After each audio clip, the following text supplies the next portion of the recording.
दोस्तों प्रणाम, मैं आप लोग का भाई छोटू बेटा प्रवास हमारे गाना गाने वाले हैं जो गाना पे आधारित है।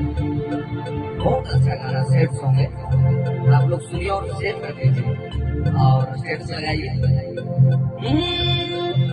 जब से छोड़न की करे लागी बतिया गे, जब से छोड़न की करे लागी बतिया गे, धारी ललियों का जाके रतिया गे, अनिंदियो नया मोहा को रतिया गे,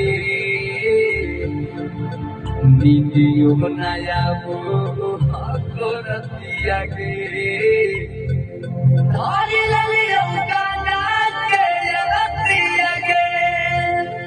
आप लोग जाइए शेयर कर दीजिए, हम घर तक ला दीजिए।